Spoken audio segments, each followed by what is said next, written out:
Hello, Star Wars Galaxy Hero players. This is Anditesh Ordo. I'm going to quickly talk about mods today. So, we got a few different... so, we have 6 different mod slots. Square, triangle, or sorry, square, arrow, diamond, triangle, circle, and cross, I guess you would call it. They all look weird. But interesting, too. I like using mods. They're really handy in buffing up your characters. And having the right mods on the right character really makes it, even just the right team makes the team go a long way. Like, I was facing, at the time, R2-D2 event was out, because this is August 7th. I didn't want to do that. Darn it. So, August 17th, sorry. It was like a week and a half ago or so. The R2-D2's event was out. And I was struggling with my Empire team. Just with the random mods I threw on it. So, what I did is I threw on a couple of mods to make my Emperor Palpatine faster, a Stormtrooper faster, Snow Trooper faster, and I was able to beat it. Just barely beat it. And I had a level 85 Vader Palpatine, level 81 or 82 Royal Guard. I had a 78, or let me see if these guys are still, sorry about that. So I want to see, I haven't changed them since, other than took their mods off. I know, it's kind of sad, but, yeah, I had I think a 78 I had a level 88 Snow Trooper at the time, and then a 74 Stormtrooper. Those were my 7 that I beat to get R2-D2. And boy, that was a tough challenge. I had to do it 6 times just to get the 7-star. But now I'm glad I got the 7-star R2-D2. That is amazing. I love this guy. He's really fun, especially as being Zeta'd. And he is my first Zeta. So, but going back to mods. Mods here are very handy at making your team, stand out. Especially if it's some weird, awkward team. Because I've seen, if you watch some of the Warrior videos where he helps improve some of his, some of the viewers that he has, improve their roster and stuff. He had one player that submitted his name, and he looked at the arena team, and it was in the top 10 or 20. He had a top 10, 20, or 30, somewhere around there. He had a bounty hunter team. I was like, whoa, that was insane. Whoa, there's a bounty hunter team competing. And depending on the shard you are on, it does depend on what exactly, what teams you actually see. Because I don't see any of those bounty hunter teams. I would love to. And it's kind of cool. He's having to compete with around that time. It was a month and a half ago, I think, is when he had it posted. But then again, a lot of those Warriors videos, when he helps someone's roster, the roster reviews, he's usually films them, but sends them out 2 to 4 weeks. I don't know his schedule. But I just know that probably around a month and a half ago, we had just barely got Thrawn. He's, that team's kind of fighting through Thrawn and all that. It's kind of crazy. But like I said, mods make that change. Honestly, if I could get a good mod set where I get at least plus 20 on secondaries, except the arrow, I get the 30 on the arrow, I could probably make a good competitive droid team and get up there really high. And the droid team I would go with would be the droid team I talked about in some of my past videos. HK-47 Lead, IG-88, R2-D2, B2 Super Battle Droid, and K2SO. I know it sounds weird, but once you get, those characters, maxed out, I'm sure they'll do really well, especially if you have the right mods on them. Because a lot of times people use the Jawa Engineer to speed them up. But unfortunately, the Jawa Engineer, I like it. I like the Jawa Engineer, but I hate it at the same time. Because it's taking away a droid spot. And it takes away some damage, or it takes away, that's just that spot in general. Some people have used, what's his name? Chief Chief Nibbit. I was going to say Chief Sherpa, but Chief Nibbit, the tank of Jawas. You speed him up and get him taunting, he'll, draw that aggro so everyone else can attack. I just like the diversity that, the droid team I just suggested has.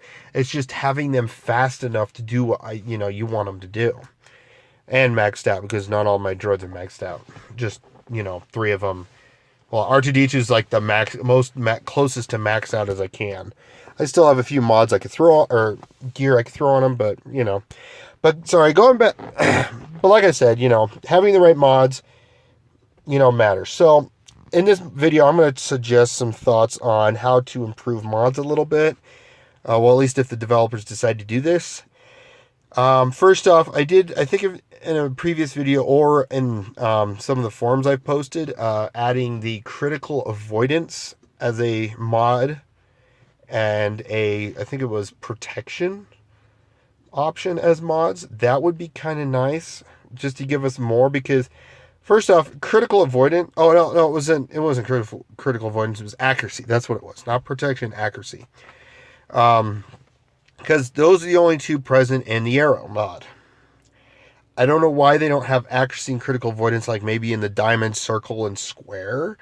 That would, have offense and defense. Well, add defense in the square, add offense in the diamond, and offense in the circle, so we can have, maybe a whole slew of offense mods, except as primary stats, as well as the Arrow being speed instead. So, that would be an interesting team, especially if you want to especially if under a Darth Nihilus led team, you would have set mods that you could throw on, like Darth Nihilus. You could get the offense, because under Darth Nihilus led team, you cannot have critical, or none of your Sith do critical damage or can have a critical chance. So you're resorting to offense. So this would be a way to allow, players to actually build a better offensive, Sith team. Sorry, I keep throwing that over. But yeah, having a better offense team or offense build so they could do a little more damage instead of always relying on critical hits. And maybe certain characters also could benefit from that too. But that just depends, on if the developers do it. I just wanted to quickly talk about this. I think it'd be great to see the square one have offense, defense, accuracy, and critical avoidance. The triangle, same way, and then the circle, the same way, along with the health and protection in that one. But unfortunately, we don't. Like I said, I really would like to see some new mods made. Like I said, accuracy would be great. Just so we can, have a chance to fight against those evasion teams like Darth Maul. We have a little accuracy to counteract that. Like if you have R2-D2 on your team, you're gaining 10 accuracy. And I've seen it a few times on some people's builds, but go over here to Super Battle Droid. Give me 1 second to pull him up. Boom, Super Battle Droid. A lot of people may say, you could and I could probably agree with this in a way, to make him really fast so you could do the mow down right away. Especially since he will be attacking a bunch. But I personally like him as a option to attack when he needs to attack, and I gave him the accuracy mod. Also, weirdly enough, the accuracy mod happens to have 15 speed, which is a really good accuracy mod. So I'm like, it's kind of a trade-off. I could add 15 more speed, but he's slow anyways. And having the right mods, having the right secondaries would be helpful. I have 3, 6, 4. I have speed on almost every mod except the square and diamond. If I could add 10, 20, like 40 more speed, well, plus the 15 more after that, so 55 more speed. That would make a difference with the Super Battle Droid. Especially, if someone does have a lot of, teams that have either stealth. The stealth is starting to come back, or come into the game with Commander Luke, the new rework on Princess Leia, and R2-D2. So, yeah, you know, B2, I wouldn't be surprised B2 is going to start creeping up here again. And especially if he does get a light rework, as well as the droids and or separatists get reworks where he's actually more viable on a team. Yeah. So, but yeah, like I said, that's my thoughts on mods. I hope to see mods actually make it into the game. I mean, or a couple of new mod stats like accuracy and critical avoidance, as well as, you know, updating some of the current ones like the square, diamond, and circle, the primary ones. The secondary ones are like the harder ones, the rare ones to get, the arrow, triangle, and cross or plus sign or whatever you want to call it. Actually, has all the better stats. But yeah, that's what I want. That's what I wanted to share about the mods. Let me know what you guys think. Do you agree that some of these mods need to be updated and have the accuracy and critical avoidance be options to add to characters? If you guys do, you know, comment it in the comment section below, or, you know, make your own video on it. You know, it's always good to easily make a quick video. I use Mobzen, and it's an easy app to use. So, but yeah, again, thanks for watching. Please like, comment, subscribe, and share with your friends and other Star Wars Galaxy Hero players. And have a wonderful day.